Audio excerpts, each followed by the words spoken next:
right, good morning everybody. We're glad you're here on this beautiful day. Introduce our 5-minute mic speakers. Our first speaker today is going to be Kevin Leahy from the Small Business Development Center in CEDR. Thank you, Scott. I'll come up here. So first of all, I'm just going to talk about some announcements of things coming up in the SBDC. On your table, I put down two flyers. One is for our Small Business Boot Camp, which starts on October the 11th. That is led by Mayor Freeman, and we are doing a hybrid option this time. We're doing live and a Zoom option, and it's about people thinking of starting a business. We've had very successful. We've had about 50 businesses go through this boot camp over the last few years. And it says, are you thinking about starting a business and want to be sure you're getting things right from the start? Running your own business can be very rewarding, but comes with risks and challenges, right, Jay and everybody? Yeah, so anyway, so it's a 5-session course, and the information of registering is there on the flyer, or see me. And then I want to spend a few minutes talking about the other flyer on your table. That's our Small Business Manager Program.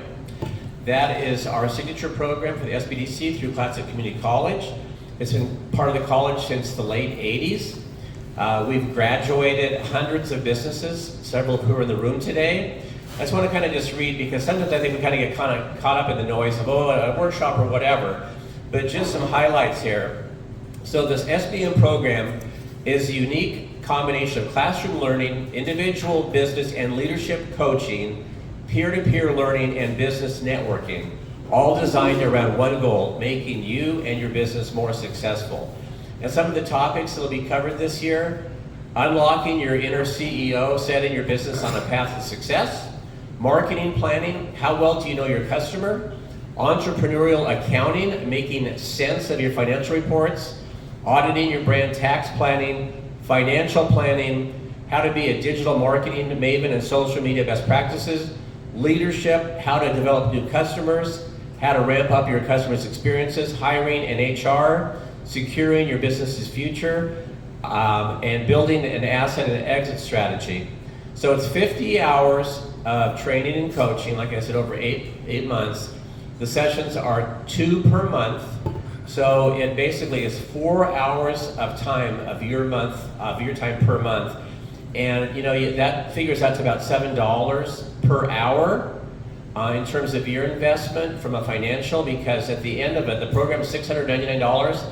But at the end of it, if you complete it, or when you complete it, and give a business plan presentation, which we had this past few months ago that President Breitmeyer was at, and others, very, very good.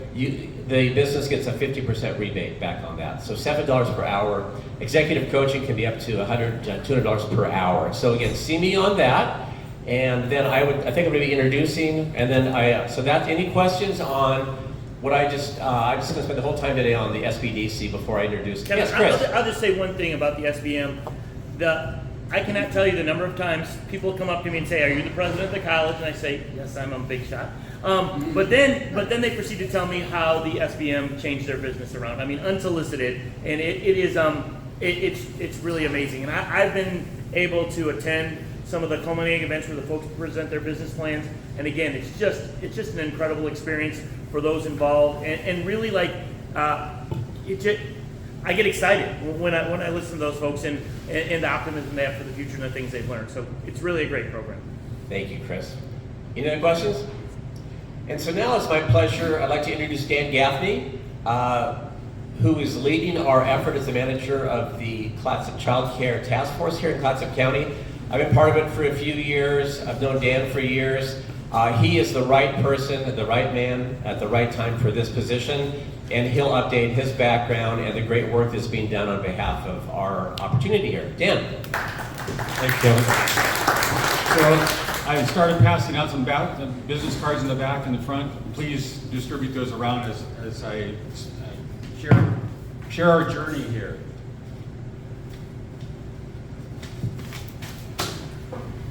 I spoke for at least a half an hour to some folks last week, so I'm giving you the short version here. So Clatsop Child Care Retention and Expansion Program is what I'm representing. We started, 18, 20 months ago. My background is 23 years as a school administrator here in Clatsop County, initially in Astoria, then Seaside. One of the things I saw in my 23 years is the needs of our children, our families, our communities got bigger. Pandemic really highlighted a lot of that.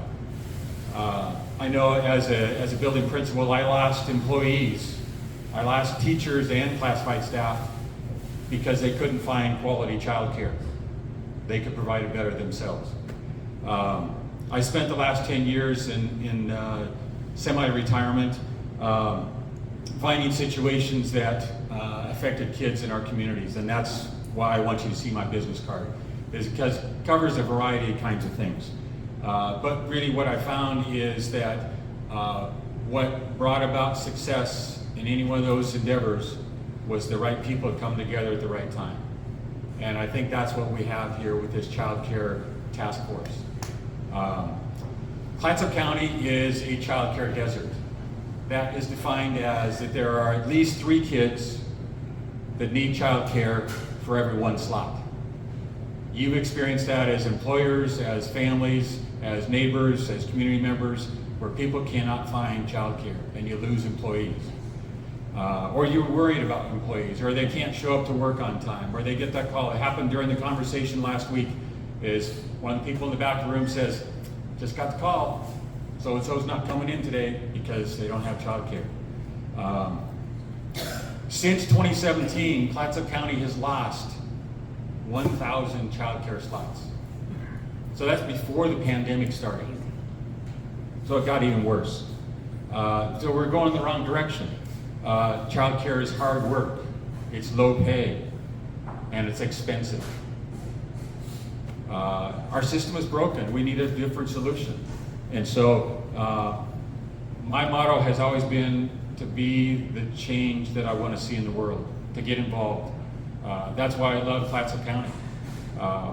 It's a great situation. And like I said, the pandemic has just highlighted so many of the issues for schools, for businesses, for everybody.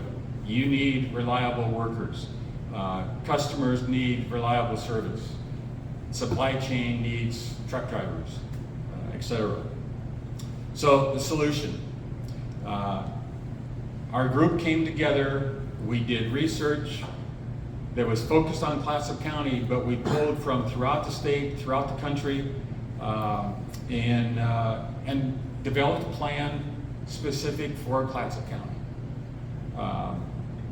We included providers as we worked through this planning, and we made renewed contacts with regional and state leaders as well. So we're not doing this in isolation. We're not doing it as a dream. We're doing it as a real vision. So what we've done is we put together a grant program, and what we're reaching out to is those child care providers who are licensed or working towards licensure. That means that they have some child care experts who visit with them, help them, work with them periodically throughout a year. We also have connections with our college in terms of the SBDC and Child Care Resource Referral working together. They did a pilot last spring with 6 providers, and those providers loved it. It was tailored to what's it like to run a child care business. That's different than any other business. And I'll say 90, 95, maybe 99% of the people who get into child care business do it because they care about kids, not because they want to make money or have a big series of businesses across the country. So they need that help, and we're able to give that. We're looking at child care providers who offer child care to a range of income of families. So there's funds through the state referred to employment-related daycare. We want to make sure that those providers are connected to that as well. We want them listed in what's called Find Child Care Oregon. That's a resource that parents can go to find child care and providers, by being a part of that, can be full.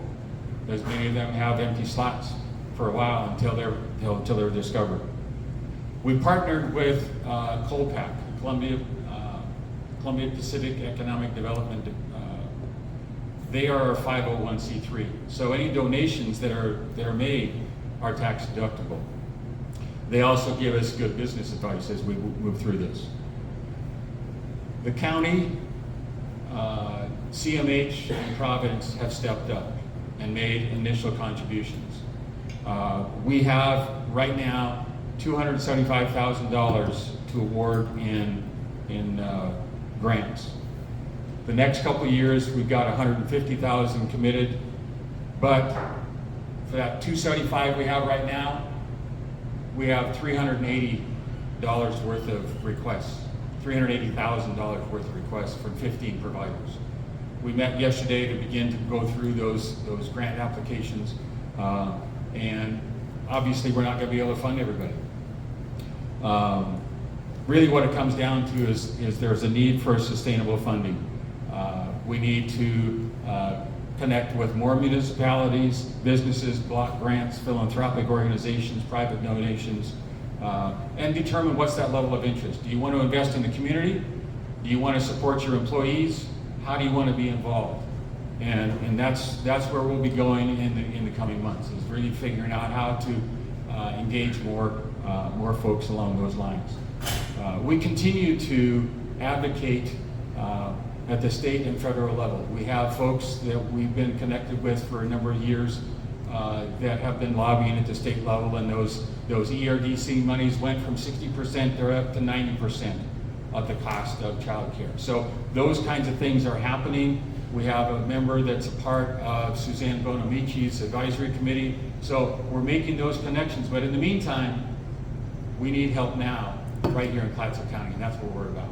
So I thank you. Child care is not just about kids, it's about our economic survival. Thank you very much. Thank you, Dan. Thank you for that work. Thank you for that work you're doing. It is so important for our community. And thank you, Kevin, for the work you're doing over to SBDC. I would like to reiterate, if you do not have an account with SBDC or set that up, you're really behind everybody else, because they provide so much great information and great classes and that sort of thing. So make sure that you're getting over there, signing up for everything that they're doing. Have a couple raffle prizes we want to give away today. We are running low on raffle prizes, so if you do have some to give away, please make sure that you drop them by the office or let me know, and I'll come by and pick them up, because we want to highlight your business like we're doing this morning for Judy over at Melaleuca. We'd like to thank you for donating the wonderful first aid kit. So where is my bucket? My bucket guy, Chase. Here's our intern. Chase the intern. All right, Chase, what number we got today? We have 6400. Oh, that's Rachel. All right, congratulations. All right, I got a couple more prizes to give away. We're going to hold that after our guest or our featured speaker today, but I'm going to let David Reed introduce. Good morning. Our speaker today is Mayor Henry Balensifer, City of Warrenton. I was talking to Dan Gaffney a little while ago. You mentioned what it takes to put this child care initiative together, and it is the same thing that it takes to do every big thing in this community. That's collaboration and trust. When the pandemic hit, the trust that we already had among the leaders in this community, in this county, the connections that we already had, they allowed us to get started right away on solutions, rather than stopping to hi, my name is David, hi, I'm Henry. We had that collaboration, we had that trust. You have a leader in Warrenton who has that ethic and that spirit, that sense of pulling together, and I'm really proud to introduce him today, Henry Balensifer, Mayor of Warrenton. Thank you, Dave. You know, I had this long speech that I had all put together for you guys. But I think I can see my wife smiling. She knows I'm going off script here. But I want to just state that the state of the city of Warrenton is strong, and Dave really touched on the point. We have been developing over the years close ties with the organizations across our community, with the people of our community. The strength of our community comes from our people. It doesn't come from a government, it doesn't come from a really good organization that can help. It comes down to the people. And I want to give major kudos to Dave and the Chamber, because I'm sure people were kind of really concerned when I first declared the emergency and we had to evict 10,000 people out of the city in 24 hours. But I will say that having the chamber is not just a tourism position. You're all here, you're business owners here, right? We're connecting, we're networking, we're building our networks, we're creating trust, we're doing things together. The chamber is so active in the childcare aspects. It's engaged in workforce. We're engaged in housing discussions. The chamber is bringing people together. And government doesn't have all the answers. It's not going to be driving all the solutions either.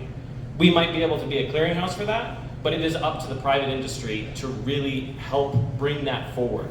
And it's been the private industry that's really been putting forward and contributing. I want to give good credit also to CEDR as well, with the internship programs we're having, with getting our enterprise programs running, to getting businesses to our area and showing them what it's like. And the chamber, we have relocation packets. I will be honest with you, I work for an export company, and if it wasn't for that small stamp you gave us, that certificate of origin, we would not actually be able to export anything. It's a major piece of our business, and yet it's a small service the chamber offers. So I want to be clear that how we view, while Warrenton hasn't always been the place that you would expect tourism to be the hot topic, so to speak, as it is in other cities where there's larger transient lodging tax dollars coming through, we still view, and I still view, the chamber as an integral part of our community. And I want to thank you for providing the opportunity to give a State of the City address. I remember when Scott approached me, where are you, Scott? When Scott first approached me, he said, hey, we really wanted to go find a spot in Warrenton, but as you know, Warrenton doesn't have a lot of locations where we can just close down and have this event. And I don't view Warrenton and Astoria as an either or. Together, that's what we are. We are the Astoria-Warrenton Chamber of Commerce. We are the Astoria-Warrenton region. Now, I'm partial. I think Warrenton is the better city, of course. But I was talking to my new table mate, Meredith, about how she said I might be biased in how I felt like the city was a great spot. And I said, well, after careful consideration and deliberation, I chose to be born in Warrenton. But the truth of the matter is, we both feed off each other. And for those that say that Warrenton is despoiling Astoria or Astoria is holding Warrenton back, I don't see it that way. It really is, we need each other. Warrenton provides the business support, the industry, the retail, the commercial interests that help support the businesses that provide the arts, culture, and regional hub that Astoria is as well. Our tourism is very different. We got a beach, you guys don't, But at the same time, we got all the camping in the county, but we don't really have that many for hotels. Astoria has that. So I view us as a region, and I want to say that Dave touched upon a point that I was going to reach into my speech, which was the trust and the partnerships that we created as mayors became closer than ever during COVID. Before COVID happened, mayors would get together at different events. Maybe we'd see each other at this event or some other events. But we started realizing that we needed to coordinate, that we needed to really consider maybe having a single unified voice instead of just kind of like, well, I kind of like that, or I'll join up with that. And that's why we created the 5M, the 5 Mayors Group. Now think about what's coming forward. By next year, Astoria-Warrenton and Seaside will have new city managers. By next year, Camden Beach will have a new mayor. Seaside will have a new mayor. Astoria will have a new mayor. Warrenton may have a new mayor. I'm hoping to stay around, but it's possible. Gearhart just got a new mayor. There is a ton of new leadership that is coming forward And there's a lot of institutional history that we'll be losing, but there's also a lot of fresh new energy that will come with challenges and strengths as we move forward. I want to note that the staff in Warrenton has also had major turnover. For those that may not realize, our city planning department has been that's probably the thing that we've struggled the most with in the last 2 and 3 years. In the 5 years I've been mayor, we've had 7 city planners. That is the critical person who makes neighborhood decisions, that makes planning decisions, land use decisions, makes code updates. That instability has been a real struggle for us. But I'm really happy to announce that we have somebody who has stable housing and wants to be here with Jay Blake. And we've reorganized the department. It's now even got a planning tech. This may seem strange to you, but Warrenton, as the fastest growing community on the coast, has been dealing with having just a planning department of 1. I think Astoria is 4 or 5. Seaside's got multiples. Cannon Beach has, I think, 2, 3. So we've been doing a lot with a little, and we continue to do so, and we will continue to streamline our services. The turnover of staff, though, it's not unique to Warrenton. It's a national issue, as you all know. But I want to note that we'll be getting a new city recorder, a new public works director. We reorganized our fire department recently with the retirements of our training chief, and that will be providing more admin support and hopefully also more communication to the public as well.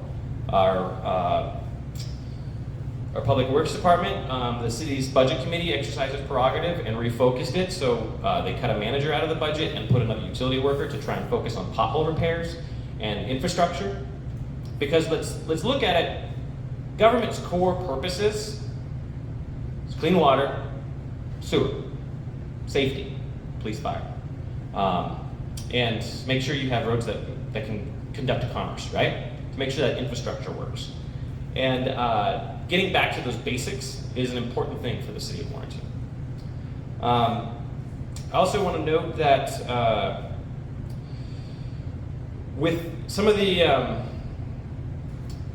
the people that we've hired, I know we've gotten this even with the new city manager we just hired, doesn't have a traditional pathway, maybe you could say, for the job that they're taking.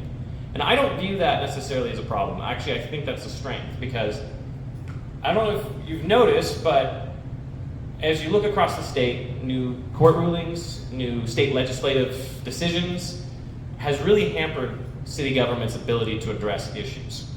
It has really tied the hands of the cities to address everything from homelessness to housing. The state strongly controls a lot of aspects of municipal life.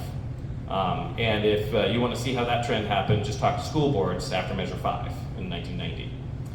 But as we move forward, the City of Warrenton will be actively working with the legislature, actively working with our partners across the community to ensure that we can lobby for new policies, that we can lobby for new resources to address the needs that are coming with modern cities. But furthermore from that, I want to note that with new staff that may or may not have had that traditional governmental role to get to where they are, I believe that we'll have out-of-the-box ideas. I believe that there'll be a fresh perspective on how we can make government work for its residents all the better. Do I think that we're going to be perfect? No. And we may make some mistakes on the way. But I can promise you that our #1 desire is to improve the experience for our customer, which is the residents. Another thing that we're doing is investing a lot into training. For those that may not be aware, the City of Warrenton's planning system basically works that the Planning Commission will receive a land use application. So you want to develop something in the City of Warrenton. If they make a decision and that is final, oftentimes the City Commission will read of it at the same time you do in the papers. That's because as the appeals board, we have to remain unbiased and have no ex parte contact by the time it gets to us. Of course, if there's an issue that goes sideways, we'll hear about it as well too. But what I'm hoping to have is empower our boards to push forward new policy ideas instead of just make decisions, to understand and own their roles all the greater. And that starts with training them and providing the support necessary for them to know their roles and to know their jobs. That will also help them get out in the community more, hear more, and make more informed decisions. I'm really excited actually about, again, our new planning director and the energy he brings to the job. Already he's moving forward on multiple things like neighborhood planning processes. We're finally actually inventorying all the vacant lots in the city. As you may know, we've just finished a housing needs assessment, and that's for our comprehensive plan to drive development in the future. But by having those inventory properties, we can identify which lots really are going to develop and which ones are really just on paper. As a lot of people have said over the years, Warrenton's got all this available land, and that may be true.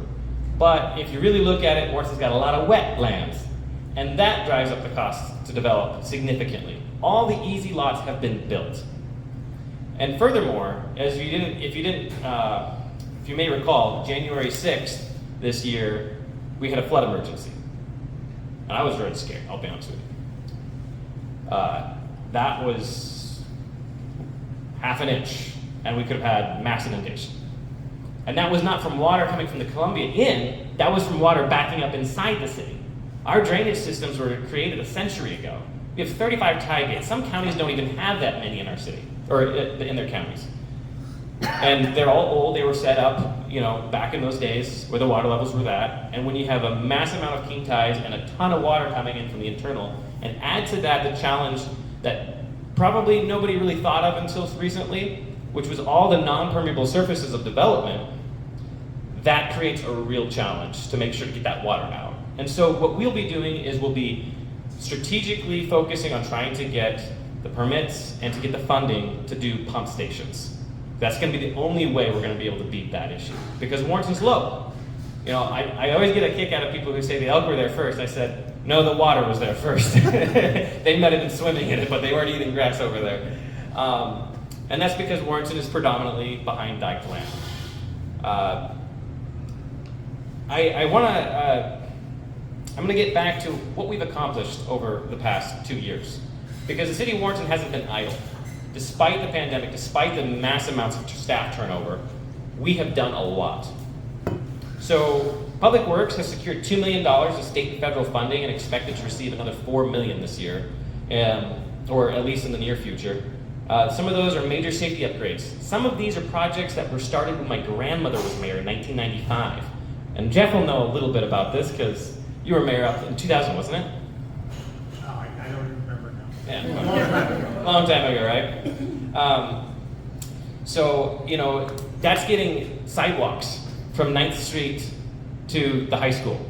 And despite what you might hear, like, oh, aren't you going to get rid of the high school? No, the high school is always planned to stick around as a satellite campus for trades. But even if not, it is a major building and a major community hub. And being able to have children to be able to walk safely instead of on the sidewalk, instead of on the shoulders 3 deep, that is a major safety improvement that we've needed for a long time. Of course, all the main thoroughfares in the city of Warrenton are owned by ODOT, which makes that process a little longer. Maybe some didn't know that Pacific Drive, Northwest Warrenton Drive, Harbor Avenue, South Main Avenue, those are all state highways. They're not within the city's control. So if you don't like those strips on down South Main, don't send it to the state, please. I'm very well aware. We'll get a street connection for 13th Street Trail to the Carruthers Dog Park. How many of you gone to the Carruthers Dog Park or have a dog? Yeah, okay, I thought so. So it's one of the most used parks in the county. I'm hoping we can expand that as well, expand that park for more use. It's definitely needing that. It's a regional park, really. We're trying to further our levy certification work, and if we get those certified, and about $2 million is hopefully going to be applied to that, it's overall going to be probably a $14 million job, but if we can get that, that will drastically lower flood insurance rates. You want to talk about cost of living, flood insurance rates are extremely expensive. I know some people paying $5,000 a year for flood insurance. That's because FEMA doesn't recognize our levies as even existing because they're not certified. Those are issues that affect housing prices. Those are issues that affect affordability. And let me tell you, flood insurance is not going down recently.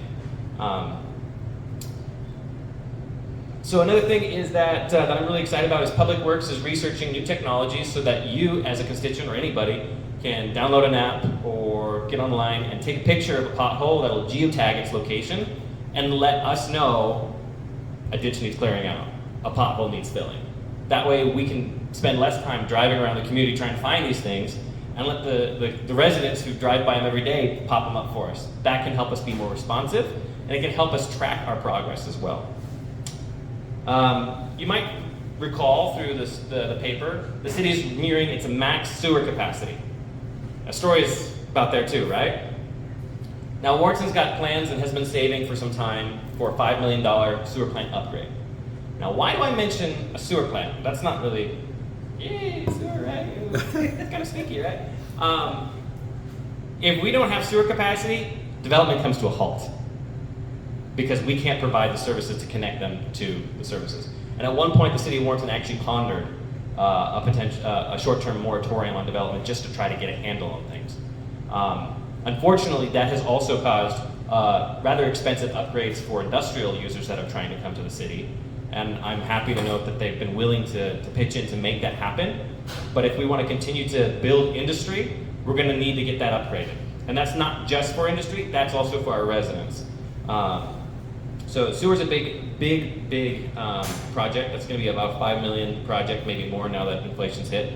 But the city's been aggressively trying to buy the residents and developers time by going around and blowing smoke up pipes. Smoke testing our pipes. So if you see smokes coming through city sewer manholes, that's because we're smoke testing.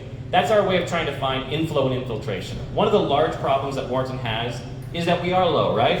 So pipes, our sewer pipes, are getting inflow and infiltration from groundwater, and sometimes, maybe back in the old day, there was a couple people, or maybe a lot of people actually, who were putting their stormwater into the sanitary sewer. So we're actively looking for those to cut those down so that we can improve our sewer capacity and not having to treat just tons of water. One of the things I want to note is that we almost lost our building inspection program. That would have also been a big kick in the teeth for a development community. The state tried to get involved in I'll be nice about it, basically dictating more terms related to the building departments in small cities, and half the cities in Warrenton's cried foul, and we managed to get it back. We have an entirely new building department as of the last 2 years. We have a new building official, a new building inspector, and we do have a planning tech. So all of that institutional memory is gone, and we have those folks in place. However, it's been good because we've been now moving towards e-permitting. We've been moving to make our development process more consistent with the rest of the county. And the rest of the county is moving in that direction as well. It's a state mandate by 2024, but we're getting ahead of the curve. And the idea is that will make it faster for staff to be able to look at development applications, comment on them, and let everyone else see them. I'll be honest with you, I was very close to declaring a task force to try and figure out what was going wrong with our development process. And I'm not going to say it's perfect right now, but it is definitely improving. And a lot of that has to do with, and I want to just give credit where credit's due, Jay Blake, our new planner. He's got his hand, he's rolled up his sleeves and he started saying, well, why are we doing this? Why are we doing that? And questioning the processes that we've been using. That's the kind of thinking that I am excited about with all our new staff, is questioning why did we do that? Instead of just, well, this is how we do it, and this is why this has worked, or maybe it's not perfect, but it's, it's what we know. We're moving towards better and new things. We're also working on, I should also note that you probably noticed police cars, they're different. So Warrenton always was notorious for having just completely all black cars, right? And sometimes people wouldn't recognize it, like, okay, is that a police car, or is that just some guy that drives around in a black Tahoe? Because, a lot of people are like, black's a common color around here, right? We've created a new graphics package. That will make it both two things. Easier to flag somebody down to identify a police officer, but also too, as they patrol the streets and as they patrol neighborhoods, make a more visible presence in those neighborhoods. And as many of you know, simple presence by a police officer can make a big difference to how crime will occur in a community. So making them more visible is important. Our fire department has gotten multiple new pieces of equipment, including the high mobility vehicle That's going to help us respond to flood emergencies, to beach rescues, to a tsunami event. Those are critical pieces of infrastructure and equipment that we've never had that we now do. The fire department, like I said earlier, is undergoing a complete reorganization as well. And the city recorder's office. I don't want to belittle the city recorder's office is one of the most important. Getting to know your government requires also kind of looking back, looking at the records. And we have a new records management system and a new online way that you can either submit public records requests or be able to look through those records yourself. That way you don't have to pay for staff time to do that records request. It makes government more transparent, and it also helps us in terms of being able to organize all our records for the future. Let's see. I also want to note Warrenton has kind of taken a similar approach to Astoria with vacation rentals. I know vacation rentals are a hot topic right now in the county. My view is that tourism in Warrenton is the icing on the cake, but it is not the cake, not for our town. Our town relies predominantly on commercial and industrial businesses. They're the major employers that drive family wage jobs in our community. We do have tourism-related industries. We have the beach, we have Fort Stevens, we have KOA, we have the campgrounds, and we'll continue to have those campgrounds. But our focus, and even looking back into the 1980 comprehensive plan that the City of Warrenton drew up when we first were required to have a comprehensive plan. I was going through those documents, and it specifically states that while we will welcome tourists and we will welcome visitors, we want to make our economy revolve around industries and growing the jobs that we currently have, to grow the businesses we currently have, and diversifying those. We have metals manufacturing, we have timber processing, we have all the major utilities, which is really big win for me, I think. No, we have Northwest Natural, Pacific Power, ODOT's maintenance station. We have medics, we have Lifelight. All of those critical assets are in Warrenton. And that's, we're really excited to have them. I'll just put it that way. But with vacation rentals, we feel that neighbors have a right to know their neighbors. In residential zones, you buy a house in a residential zone to live in a residential zone, to have the opportunity at least to know your neighbors. And while people may speculate, buy a house to turn that around and pay the mortgage on that second, third, fourth house or investment property, we don't necessarily want to encourage that unless it's in a commercial zone, at which point we do allow it, similar to Astoria. But what we do realize is that housing is short and housing is expensive. And so homestay lodging is something that we do actively say, absolutely you can do that.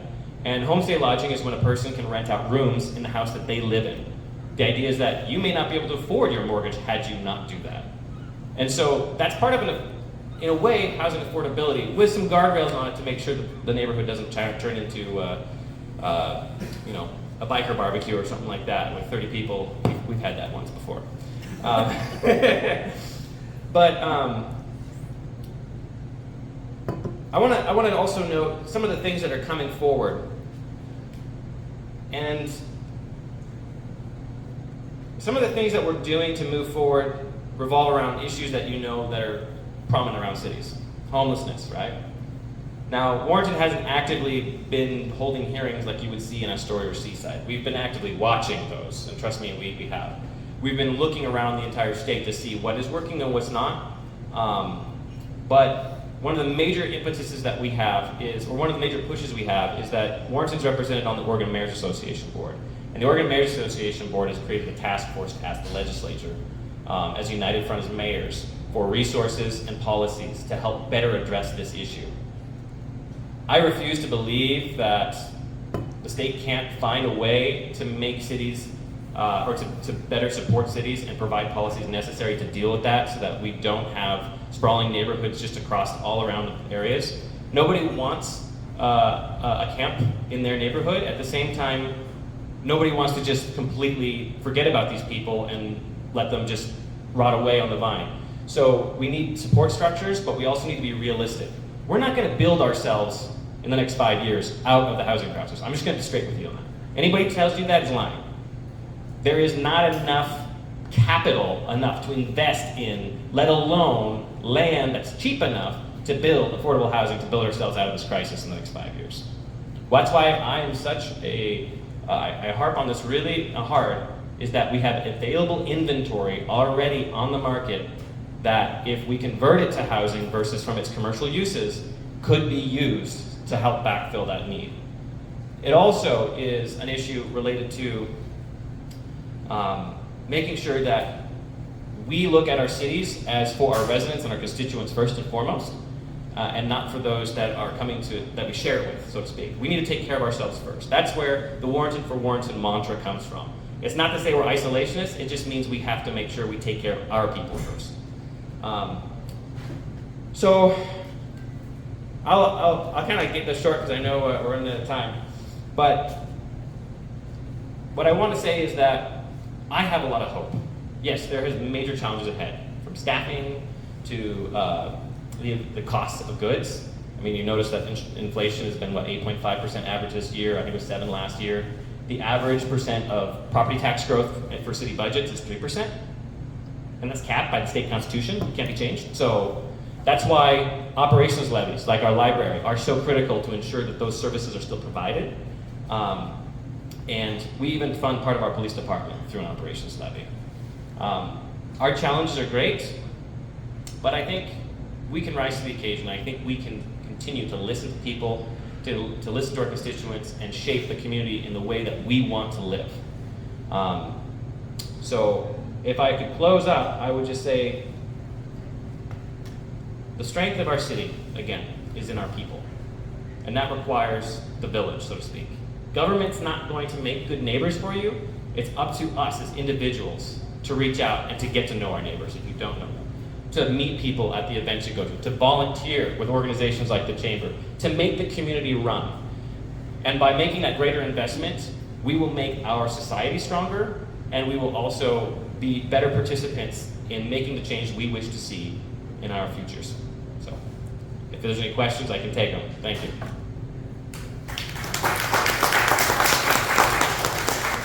Mr. Hazen first, and Mr. Ozer. 2 questions. First one, softball. What kind of grade does your grandmother give you on your performance as mayor? Well, it went up after I had her in the, back in 1997, she put me in a Model T on the city's parade when she was mayor, and then I turned around and reciprocated this year. So I'm hoping my grade went up, but it's always a steep curve. Very good. Can you also speak to what's going on with the Hammond Mooring Basin? Thank you for asking that. So, in the long drawn-out speech that I had, that was kind of boring. The Hammond Mooring Basin is the critical key to unlocking the potential of the District of Hammond.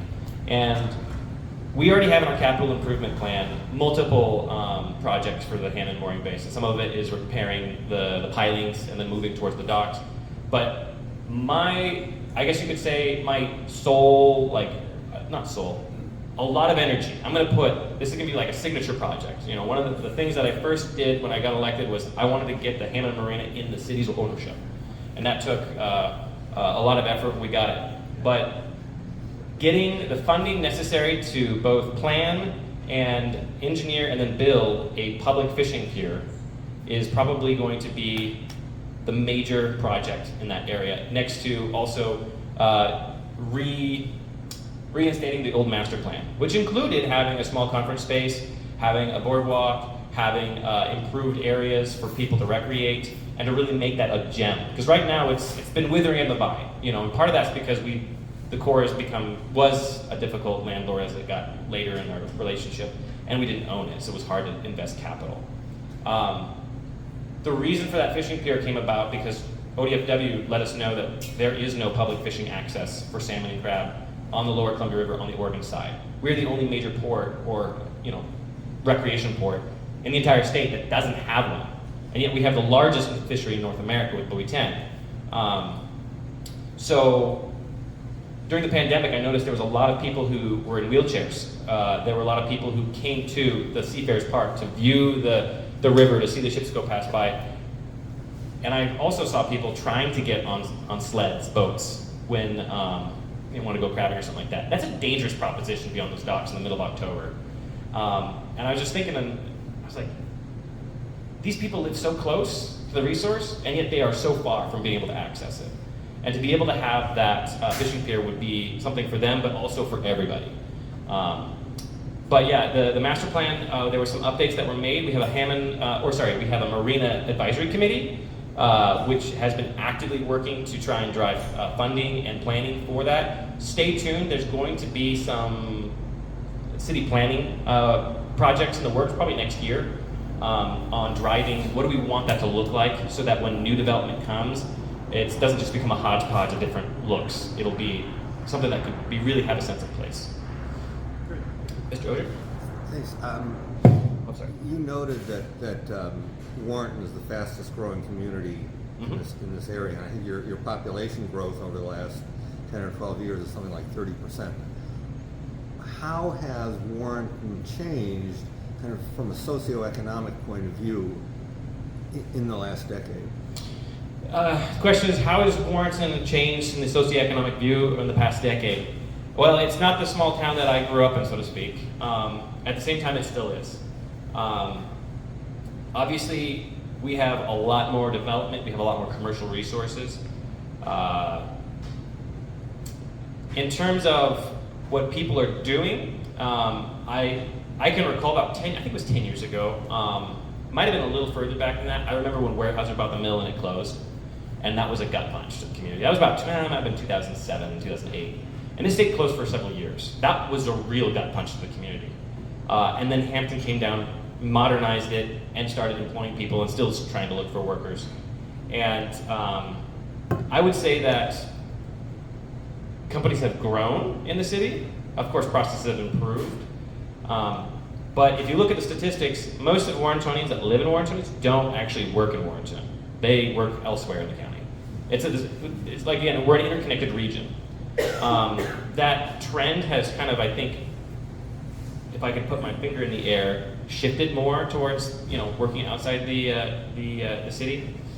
But I think also we have, with our residents, I've seen a desire to come back to what made Warrenton a really great place when I was growing up, which was more events and more community activities. Spruce Up Warrenton's real key to that. Our fall festival's new, like it's been around for like 4 years, and 3-4 years, that's kicking off. Before that, the only community events I can think of that we really had was donkey baseball, and we used to have the crab festival. And people like to pine about, oh, back in the good old days. Well, we're making the good old days, only we're making it new again, right? So we have this fall festival. We have a really well-attended 4th of July parade. I can say that the parade has only grown year by year, and the amount of people that are doing things around that, it wasn't, before Trina and Ron's burned down, they would have events as well. We have nonprofits that are involved with that, a car show. It's grown, and what I mean to use that as an illustration of is, it's not just a couple people putting something on. The community is really getting out, and the community is really wanting to do more and kind of create its own sense of place and events. And I think that's exciting. So that's I would say that. We are the youngest population in Clatsop County, and we've always kind of been, so that's not really been a shift. That also means we have a lot of young families, which is why child care is so important. So I see Dave approaching me, which probably means one more question? One more question. Okay. All right, no more questions.